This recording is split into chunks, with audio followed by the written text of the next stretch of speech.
Good morning. Thank you for joining me today on another episode of Maximizing Your Impact with Dr. Maxwell. Ubah. Today's episode is going to be exciting. It's going to be transformational.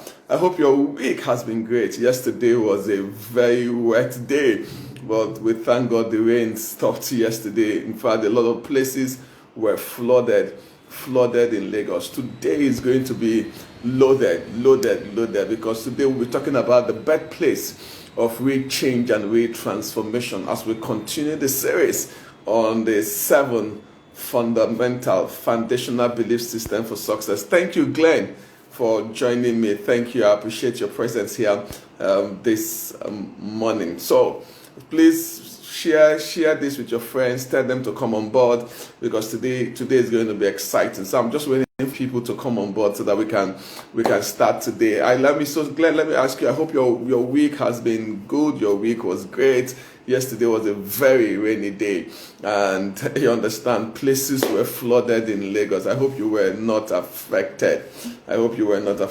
So thank you for coming in on time this morning. Thank you. Okay. Thank you, Glenn. Absolute pleasure to be a part of this. Thank you. So let's, as we wait for the others to join, we will not keep waiting for people forever. We'll just start this series and they will join at the beginning. So I spent 9 hours on the road. Wow, that's almost a whole day. Wow. But thank God you got home alive. That's the most important thing. So today it's a continuation of the 7 foundational belief systems necessary for achieving your widest dreams. So just like a way of revision, we started by looking at our dreams, our goals, and the first episode of this series is that people should write down their goals. And I said I had an epiphany when I wrote mine. You understand? As I wrote my goals for the second half of this year, and I stretched my goals. In fact, some goals I did 5x, some goals I did 10x, some goals I did 100x. But the 100x goals is not for 6 months, over the next 5 years. And why I stretched it, because I had goals in finances, I had goals for ministry and for book. Like an author, one of my goals is to be a best-selling author. You understand? So I wrote that here, best-selling author with 5 books. I wrote that down. And guess what? As I looked at my dreams, I came to that realization. That was the epiphany that I had. That what I'm believing God for, what I'm striving to achieve over the next 1 to 5 years are some people's reality. There are people that are best-selling authors. There are people that have said 100 million books. You understand? So, Maxwell, your widest dreams are achievable.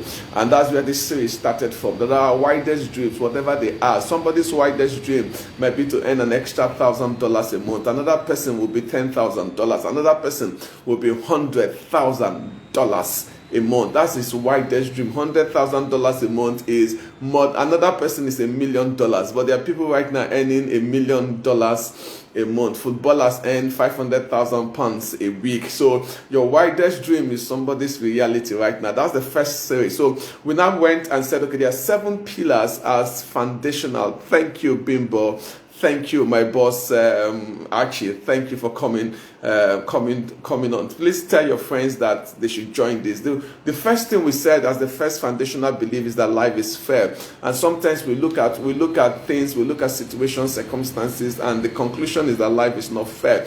But hey, life is not fair. When we say that, it's usually when we don't get the things that we want. But for the people who get the things that they want, life is fair. You'll never see a successful man say life is not fair.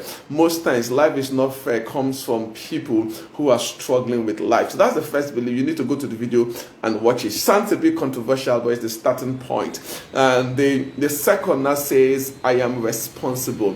You understand that success and failure boils down to the decisions, the actions that we take at different points in time. So you went north and the industry went south, or you went south and the industry went north. You joined an organization that you should not join, and your colleagues joined another organization down and the career of your colleagues took up and the rest. That success or failure boils down to certain decisions that we've made. And so we need to take a look at our results and tell ourselves, I am responsible. Only when you accept responsibility for your mistake would you accept responsibility for changing that mistake. So I call the principle of responsibility as cutting the umbilical cord of the blame game, and we'll build on that, because principle number 3 here today, you understand, has 2 other principles tied to it. So when you understand that I'm responsible, we'll not talk about the birthplace of change. How do we make changes? How do we design the life that we want? And so we all start with dreams. So let's get started. Thank you, Femi, for joining. We all start. Thank you, Bernard, for joining. We all start with dreams. Everybody has dreams. You talk to a child. What do you want to be? I want to be a police officer. I want to be a doctor. I want to be an engineer. I want to be. Well, very few as a child will say an architect, but as they enter secondary school, they dream, you understand, to become an architect and the rest. We all have dreams, we all have desires. Somebody defines it as the pointer of our futures. They give us a clue to what we can become. And so we go through life and we put in the effort and we don't get what we want. And it happens to everybody. And sometimes what happens to a group of people is that they give up. After they put in the effort, they give up in life and tell themselves that these dreams are no longer achievable or workable or realizable. And so they give up. They enter into despair or despondency, where they write off themselves and write off their chances in life. And there are a lot of people in that category today that started with a lot of dreams, a lot of goals, a lot of aspirations, but today they are in the valley of despair or the valley of the shadow of death, despondency. They've written off their chances in life. My problem here is that, okay, I can speak to somebody at that point of despondency and I can tell the person that you can actually still succeed. But when you get to that point of despondency, the second problem, not only have you written off yourself, which is one of the major problems of despondency. I think for me, the biggest problem of despondency is that you write off opportunities in life and you see the people succeeding in life and you despise them. And so you see those people today, you understand, when you hear names, the first thing is that they find fault in every success story that they hear. They despise others that are succeeding. And deep within, they are angry at life, they are bitter, they are cynical, you understand, they are fault finders. This morning, as I looked at so many names. Elon Musk, do I have to like him? Dangote, do I have to like him? Tony Lumelu, do I have to like him? Jim Ovia, do I have to like him? I don't have to like them, but I can learn from them, because if they are succeeding in the same environment that I'm complaining about, the lesson for me here is to find out, so what are they doing differently that I can learn from them? So you don't have to like them, you don't have to agree with them, you don't even have to subscribe to everything that they do, but you can at least learn from them. You can learn from these people, and you can tell yourself, okay, I think there's something I can learn from them that I can apply to my life, that can give me the needed push to success. So I want you to keep an open mind this morning, because today we're going to learn from life generally. We're going to learn from people who succeeded, who made changes, who went from failures to success, dramatic changes in their life. That change might be losing weight, that change might be making more money, that change might be building a global business. We're going to learn from them. You don't have to like them, remember. So it's one of my philosophies. I don't have to like you. I don't have to like everything you do, but I have to learn from you to see what can I learn that I can add to what I know to become a better person. So I take you to July 4th, 1776. July 4th, 1776 is the day the Declaration of Independence was adopted by 13 colonies of then that formed the United States of America, July 4th, 1776. And as you look at the Declaration of Independence, it's simply a collection of beliefs, what the initial founding fathers of America believed. And that declaration was what gave them independence, so to speak, from Britain, and built a great nation. So every great nation is founded on certain belief system. And if the foundation is faulty, the good book says, what can even the righteous do? So the first thing I want to talk about here today in belief number 3 is from the Declaration of Independence. So I will take it from the Declaration of Independence, and I will tell you belief number 3 and belief number 4 from that declaration. So if you look at belief number 3 here, there's in that Declaration of Independence that was signed by the Congress in July 4th, 1776, it says, we hold these truths to be self-evident. I like that. There's some self-evident truths. It can't be denied. It's obvious. Look around you. There's certain things, and if you go to America, go to UK, go to Nigeria, go to India, there are certain truths that you cannot be denied. Self-evident. We hold this truth that as to be self-evident, that all men are created equal. You understand that they are endowed by their creator with certain unalienable rights, and that among these are life, liberty, and the pursuit of happiness. I like that. Certain unalienable rights. It means rights that cannot be denied. It means the right that every man, male, female, boy, girl, you understand, white, black, has access to. It's a right. It's the right to of being born.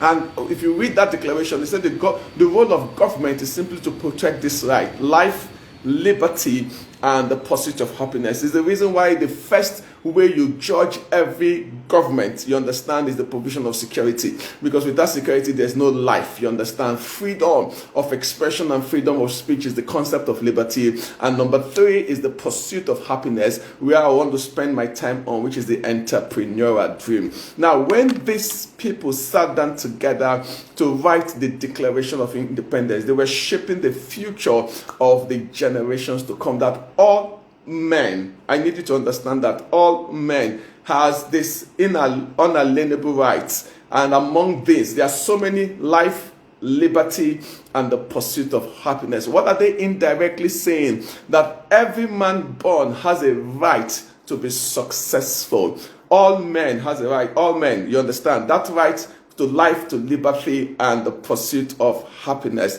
That it doesn't matter your experience, it doesn't matter how you were born, it doesn't matter where you were born. As long as you are born in this colony called the United, that will eventually become the United States of America, you have the right to life, to liberty, and the pursuit of happiness. It's what people call the American dream. People have immigrated to America and become so successful because of that belief that all men are created equal, you understand, and they have this unalienable right, cannot be denied, and to liberty, to life, and the pursuit of happiness. So I take that quote and I said to myself here, as I looked at the quote, it means that you have a right to be successful, that there's no person on earth that has a better right, more rights than you are, because this is from, according to them, they are endowed by their creator. And belief number 1 tells us that God has no favorite,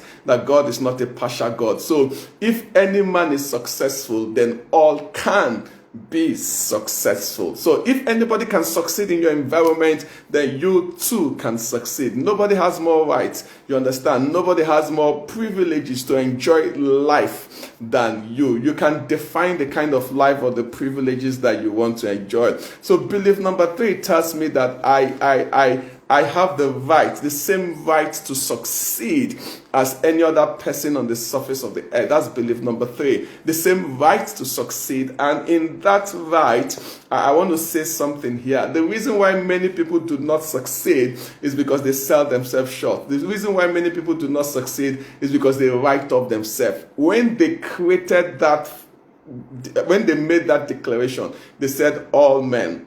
But we know that it's not true for everybody in America. Some people have experienced life in its fullness, liberty in its fullness, and they've pursued happiness. They've become whatever they want to become. Richard Branson is a British man, but it's in America. Virgin Galactic just went to the outer part of space as the oldest man to get to space. The pursuit of happiness. And he said, I've always dreamt about this as a child. Now, that pursuit of happiness, Richard Branson has accomplished it. He didn't go to school, you understand. He didn't graduate with a university degree to the best of my knowledge, but he's a billionaire, and he pursued his dream. Now, why do people fail?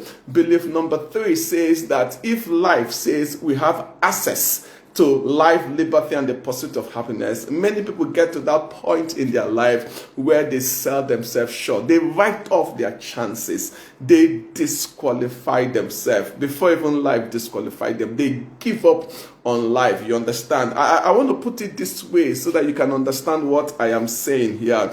Is life will not pay you more than the price tag you put on yourself. That's the first thing. Life will not pay you more than the price tag that you put on yourself. It's the price tag that you put on yourself that is the starting point of negotiation. So if I write a book, okay, this book, how much is the book? I say the book is 500 naira. That's the basis. That's the starting point of negotiation. Now, in psychology, there's what is called the anchoring bias. Now, what is the anchoring bias? It simply says that the first figure you put becomes the basis, the anchor for every negotiation that will happen. So if I say, for example, my service is 1 million naira, that's my service. If I say my speaking fee is 1 million naira per hour, you can't price me 50,000 naira per hour if I put 1 million per hour, because once I put 1 million per hour, for example, that 1 million becomes an anchor that will serve as the negotiation. And what will happen is that even if you wanted to pay 50,000 before, you will have to up what you pay. You might not pay exactly 1 million,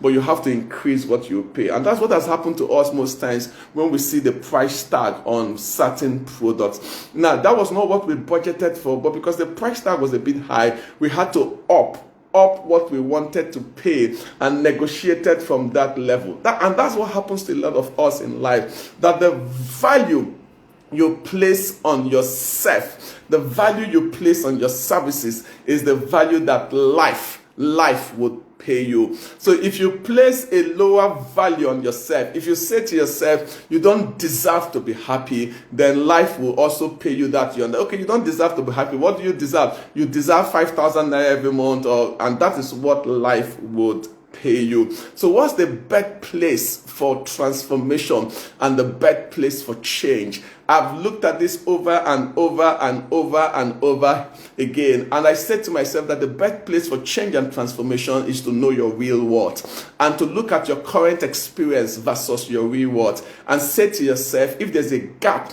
between your real worth and your current experience, that I deserve more or I deserve better.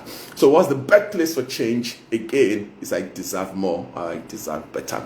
You look at your real worth. What am I worth? I think I'm worth. I'm a consultant. I'm a business coach. I'm a leadership expert. You understand? Whatever you want to call it. I teach people leadership, strategy, organizational transformation, and the rest. And I look at my worth with what I know. I've written books. I'm working on so many books. I said to myself that, Maxwell, this is where you should be. This is my real worth.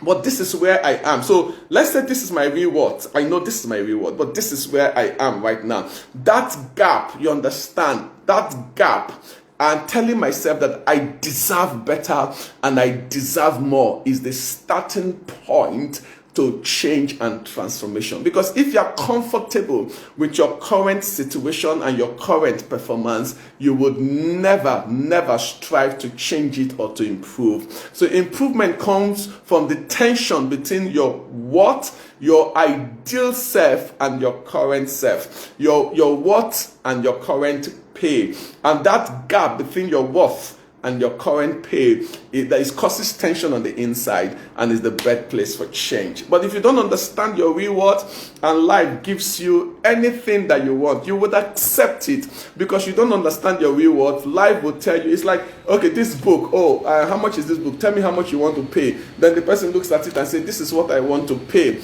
And that's the person placing a value on your worth. And most times, if you allow people to place a value on your worth, they will place a value lower than what you are truly worth. They will place a value lower than what you're truly worth. I don't know. Am I communicating here? I just want to be sure that you're following me, because we're talking about belief number 3. And belief number 3 is that I deserve better. You understand? That I have a right to succeed and I deserve better is belief number 3. And I deserve better is the starting point. If you don't agree that you deserve better, you will not look out for opportunities. If you don't agree that you deserve better, you will remain where you are because you'll be satisfied. I've asked myself so many times, why are people satisfied with mediocrity? Point number 1 here is that they don't know their real worth. You understand? And as a result of that, so they are satisfied with anything that they produce. You know, mediocrity is not failure. No, it's just simply less than your best. It's being average. So a mediocre is not the person that failed. It's the person that is average. It's the person that could have been more, but decided to settle for less. Decided to settle for less. And once you get to that point, you understand, when you decide to settle for less, you know what happens? You will not fail, you understand, but you also not be very successful. So that's the starting point. I know my worth. I know what I'm worth, what I'm capable of. And when I look at certain situations and experiences, I said to myself, Maxwell, this is not who you are. And that tension, that there's something on the inside better than where I am, is what causes that change for me to make progress. So I want to talk to you about a psychological principle that they call the battered wife syndrome. And I don't believe any man should raise his hand against a woman. I don't believe that men should be violent. You understand both ways, men and women. You understand both ways.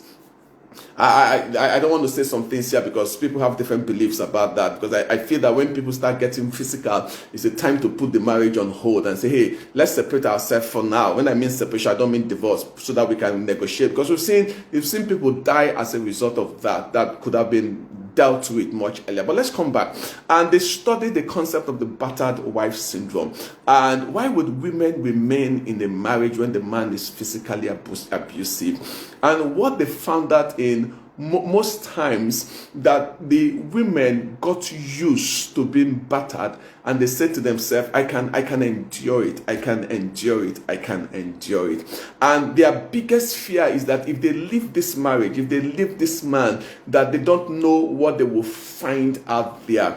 So the fear of the unknown far outweighs the pain of the present. You understand? There's pain, there's pain of the present, but they are comfortable. I'm used to it. I know what to expect. And so what they have done is that they have adjusted to that beating from the husband, and they have reduced themselves to I deserve it. They got to that point in their life when they start telling themselves, I deserve to be beaten, to be flogged, to be this, I deserve it. But someday something happens. You understand? The man either beat them so much that they almost died, and they get to that point where the pain of the present far outweighs the fear of the unknown. And that is the starting point of change, when they say to themselves, no, I can't stay in this marriage any longer, I can't stay in this relationship any longer, except you go for therapy. I can't stay in this mode, because the pain now of the present far outweighs the fear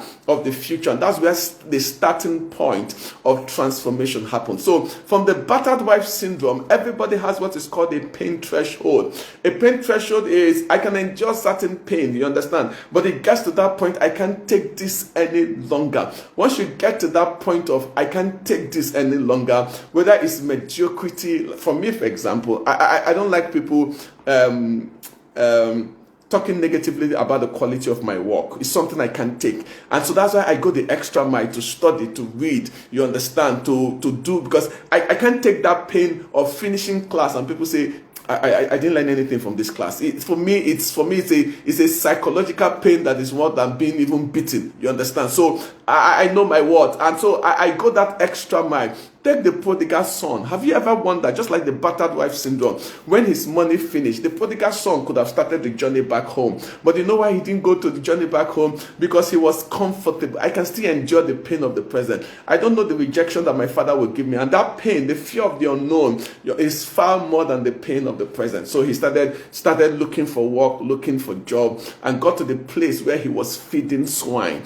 And people could not give to him when the pain of the present was more than the fear of the unknown. That was when he came to his senses. You know, the good book says he came to his senses. Coming to your senses is realizing, he said, how many people in my father's house? That I am bigger, I am better than what I'm currently experiencing. And the pain of the present is far more than the fear of the future. At least a servant is even better than my current state. And that is where the journey started for him. I don't know about you, where you are in life, but I can tell something that if you don't make the change, you understand. The reason why you're not making the change is that you're comfortable with the pain of the present and you're afraid of the fear of the future.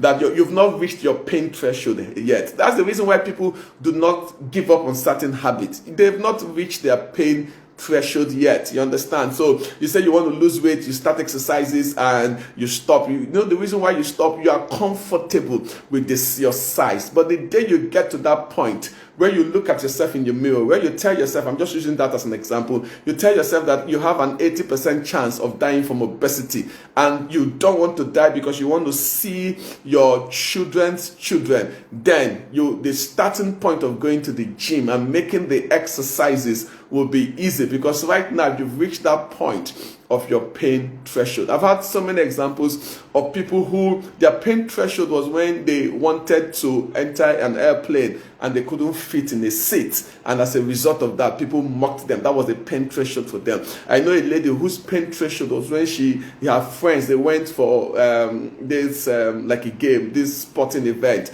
and she could not fit into a seat, and the company says, I'm sorry, we cannot take you up, you understand, because of your weight. And the friends entered that, and she was the only person done. That was for her pain threshold, and she said to herself, never again will it happen to me that I will go out with my friends and I will not fit into a seat. Nobody motivated her to make the change. The starting point of change, you understand, is when you get to that point of your pain threshold and say to yourself, I deserve better, I deserve more. I would never accept this again in my life. That is the starting point where you say to yourself, no, there must be something better than what I'm currently experiencing. It doesn't matter what that thing is. That's the starting point of change. I don't know if I'm communicating. Thank you. Somebody says, Glenn says, we often bargain far less than we are worth. Yes, not many people understand this exactly. Life will only pay you what you tell life that you are worth. Somebody says, can I download this video? Please, you can. At the end of this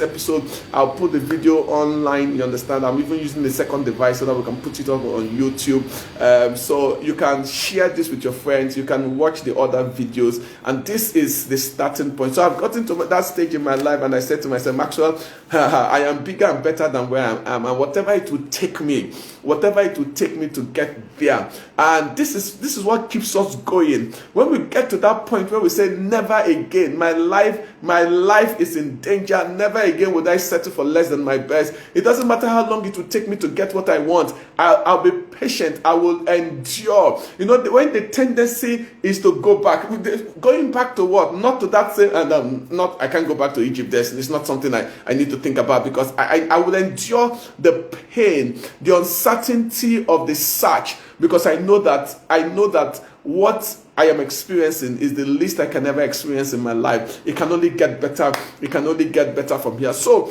this belief 3 says you are bigger than your current results. But if you are happy with your current result, you will not become all that you are capable of becoming. I take that again. You are bigger and better than your current results. But if you are happy with your current results, you would never become what you are capable of becoming. You will never produce, you understand, what you're capable of producing. And so I want to talk to some people here. I pastor a church, you understand, and for me, it's one of the greatest privileges in life to speak to people God's word and change their life. But today I'm talking about success. So I'm saying that because I want to bring a concept here. We teach people gratitude, and gratitude says, be happy, you understand. In all things, we say to people, give thanks. So today, I want to talk a bit about gratitude and satisfaction.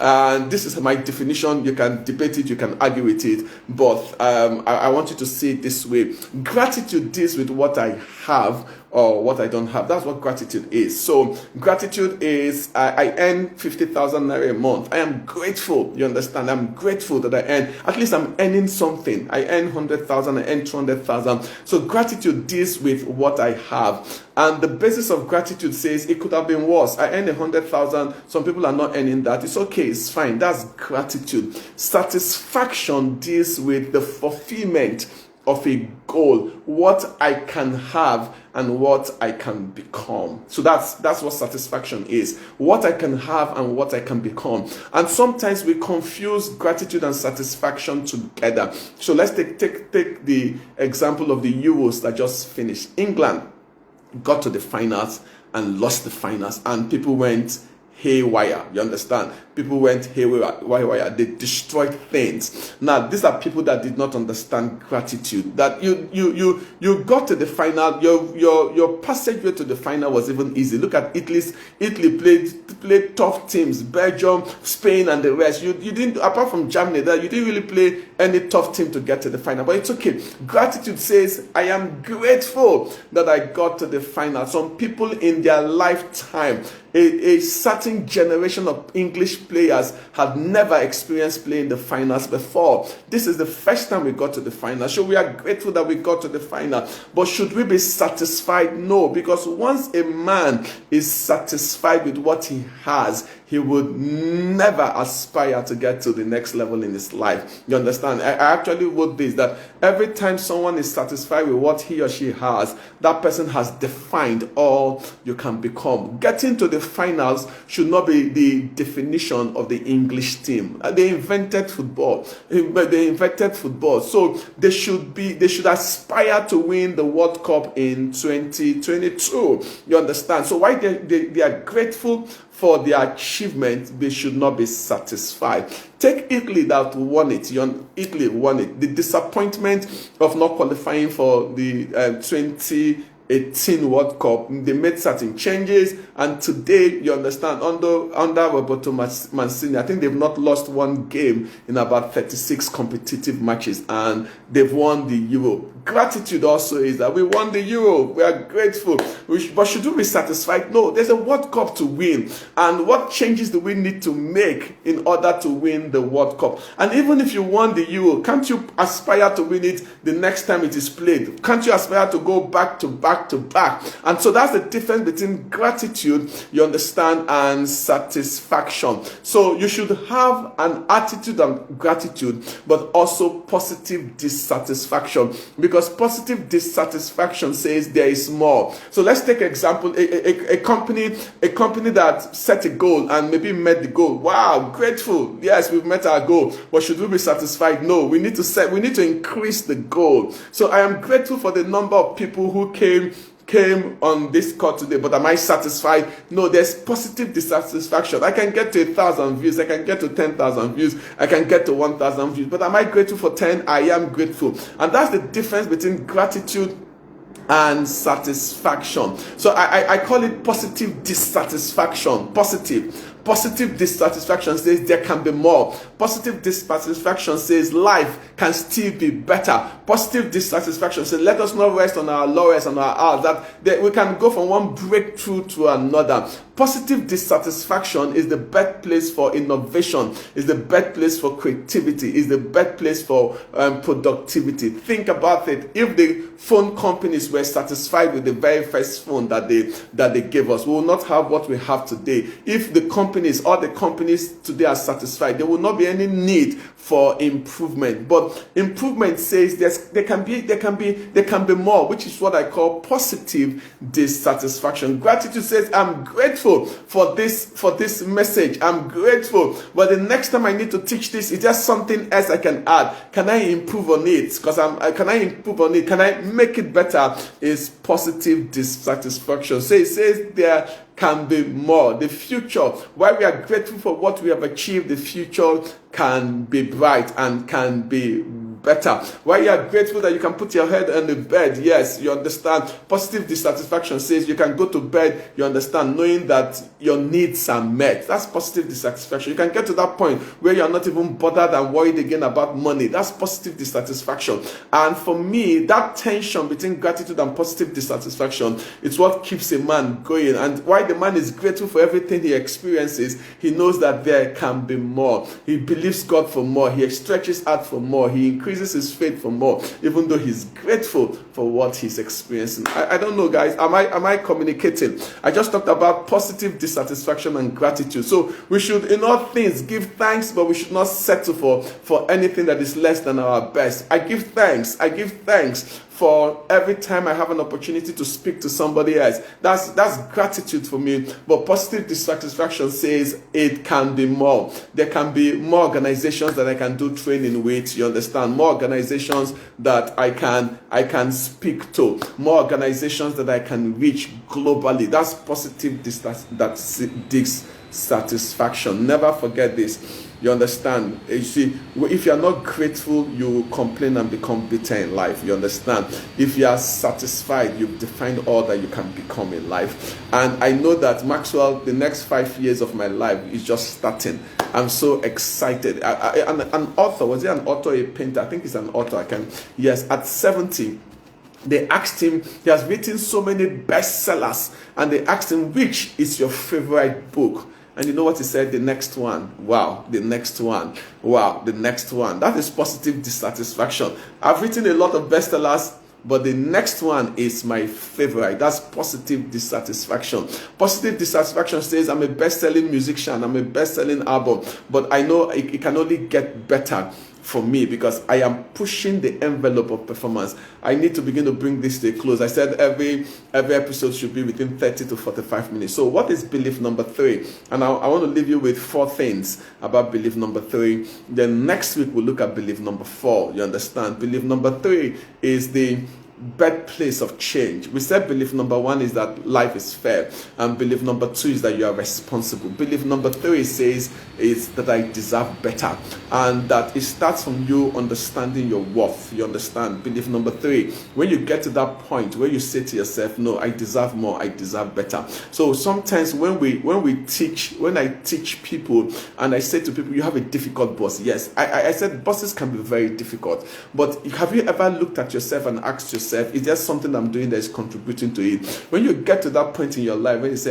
my boss will not speak to me this manner again because of the quality of my work. Now, if then you know that you will do everything. If you still produce excellence and the boss is speaking to you in that manner, then you know something is wrong with the boss. But I will not tolerate somebody speaking to me in that manner. Sometimes positive dissatisfaction, when you've done everything, allows you to say enough is enough. You understand? That's positive dissatisfaction. That's that place I deserve better. That's the place of I'm going to make the changes that are necessary. So let me leave you with the 4 steps. So thank you. I have a friend of mine here, an amazing friend from med school. I shouldn't mention him, but he's a big man in the political space. So gratitude says that he's a senior special assistant. That's gratitude, you understand? But positive dissatisfaction says I can be the governor, I can be the president. That's just the gap. So let me give you four closing steps, remarks. Step number 1 Step number one. So thank you for all the people that have made comments. You understand? I can't read all the comments. Bernard says, I really need to strive to that point of positive dissatisfaction by God's grace. This is an insight, sir. A world full of exploration. Okay, thank you. Yes, thank you, Dr. Kehinde Ololade. This word, positive dissatisfaction. Thank you, Dr. Jim Lass. I deserve more. I deserve better. So let me now just crystallize it in steps. And I said there are 4 things that I just want to leave you with in terms of steps. Step number 1 is to look at your current result. Step number 1 is look at your current result and be grateful. You understand? Gratitude helps. Remember, we started by people's dreams, then defeat, then despair. Dreams defeat despair or despondency. So when you have dreams and you go out and your dreams doesn't come to pass and you give up, you've entered despair and despondency. Gratitude is like the shock absorber that prevents you from entering despair and despondency. So in the face of defeat, gratitude still tells you there's something to be grateful about. There's a lesson for me that I can learn. Sorry to use the example, Joseph found himself in the pit and was sold to slavery. Now that for anybody is despair and despondency. This is not my dream, this is not my goal, this is defeat. But if you understand that the intention of the brothers was to kill Joseph, the intention was to kill Joseph, then you know that even in slavery, at least I'm alive. So gratitude says it could have been worse. You understand? I'm alive. There's more hope for the living than the dead. You understand? The dead lion. I'm alive and I'm grateful. I might not have had everything that I wanted, but I'm alive. Yesterday I sent a video to my wife about a lady saw the video, going through a lot of challenges, married at 18. It was an arranged marriage. You know, some cultures, they arranged the marriage. She was in torture in the marriage. At age 20, guess what? She and her husband were going out and they entered the ditch. The husband came out well, but she had some fractures and all that. And as they were trying to pull her from the ditch, she severed her spinal cord. And for the rest of her life, you understand, she became a cripple, paraplegic cripple, and will never have a baby again and the rest. But hey, and she said, the mother says, this too shall pass. But you see, gratitude says, it could have been worse. I could have died. The fact that I'm alive, I have enough reason to be grateful. Am I grateful for this condition? Do I like the condition? No, but I'm alive. And if I'm alive, there's hope. That's the first point. So I might be in debt, you understand? I might be in debt. I might have obligations, but I'm alive. I'm alive. You know, one day I remembered so many years ago, I was just speaking out loud. Wow, there's a lot of big bills on my head. And the security man, not the man in the lift, says, man, a lot of obligations and bills on somebody's head. And the man said, be grateful that you can even meet those obligations. And for me, since that day, I have never, to the best of my ability, complained about certain obligations again, because the fact that I can even meet it, whether I can meet it from cash flow, I can meet it from borrowing, it means I still have goodwill to even borrow from people to meet those obligations. I'm alive. So point number 1 says be grateful. Is the shock absorber to dealing with despair and despondency. It prevents you from slipping into that depression. That's point number 1, be grateful. Point number 2 is remind yourself that there is more. I can be more. That's positive dissatisfaction. I can be more. You understand? Remind yourself that there's something, I can be more. I can actually achieve more. I can actually do more. It's point number 2, which is the positive dissatisfaction that I've explained. Point number 3, you understand, is to raise your standards about yourself, which is I deserve better. Raise your standard. Raise your standard of performance. Raise your standard. And you see, when you raise your standard, it's like a high jump. Everything above it will pass. Everything below is failure. When you raise your standard, you are telling yourself there are certain things I would never accept from myself again. You understand? And somebody said, I'm trying to remember the person who quote, but the summary of the quote is, hold yourself to a higher standard than life expects of you. So if your boss wants you to do this, raise the standard to this, because if you raise the standard to this, you will likely meet your boss's standard. This is what they say, aim for the sky, you'll fall on the mountain. But by so doing, you have actually made progress. So raise your standard. I deserve more. I deserve better. Raise it. So today, begin to tell yourself, which is the concept of high expectations. Every time we talk about goals, you understand, maybe next week I'll start with the Pygmalion effect and just talk about Pygmalion effect, expectation. There's Pygmalion effect, there's the Galatia effect. I'll start with that Pygmalion, Galatia, and I will move on. Every time you raise your expectations of yourself, your expectations become self-fulfilling prophecy. So raise the standard, raise it, and tell yourself, I will never accept mediocrity again in my life. Never again would I, never again. Get to that point where you say never again. Raise your standard, and that takes me to number 4. Once you raise your standard, refuse to accept anything less than your best. John Wooden says that success is peace of mind that comes from knowing you gave life your best to be the best that you're capable of becoming. So success is peace of mind. So if I finish this today, I have peace of mind because I believe that I've given this episode my best. Success is peace of mind that comes from knowing that you gave life your best to be the best that you're capable of becoming. Let every day be your best day. Today, I teach people in personal effectiveness. There are only 2 decisions you make in personal effectiveness. Decision number 1 is be your best. Decision number 2 is bring your best to work every day. Those 2 decisions are the 2 decisions that will transform your results and your life. Be your best, bring your best to work every day, and the rest will be history. So it's on that note, I want to say thank you for joining me today. My name is Dr. Maxwell, Ubah, and I'm excited for my friends who joined me. You understand? Thank you, my family, my friends. I just want to say thank you. Do me a favor, please like the page so that anytime every Saturday we are on at 9 a.m. But this video will be immediately after now. I'll put the video on the page.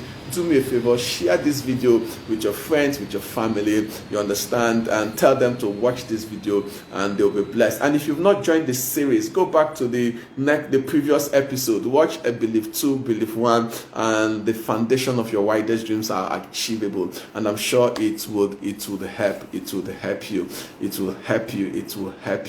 God bless you. Thank you. I am Dr. Maxwell Ubah, your Instagram coach, your personal effectiveness doctor. You understand? Thank you for everyone. I can't call all of you by name, but just know that I am grateful. If you didn't come on this episode today, how would we have had a program? No. So thank you. You made it possible. Next Saturday again, we'll continue Believe number 4. I just want to write down Pygmalion because I said I'm going to start from Pygmalion and the Galatia concept next Saturday. Then we'll go to Believe number 4. So in Believe number 4, I'll be using the example of not a politician, but somebody in the political space, and I'll show you that this principle cuts across different sectors, business, politics, and the rest. But I'm not talking about politics. I'm talking about one belief that defines success. Now that you know that you deserve more, the next belief also builds on that from the Declaration of Independence. Notice, you declare first, then the results follow. God bless you. Bye.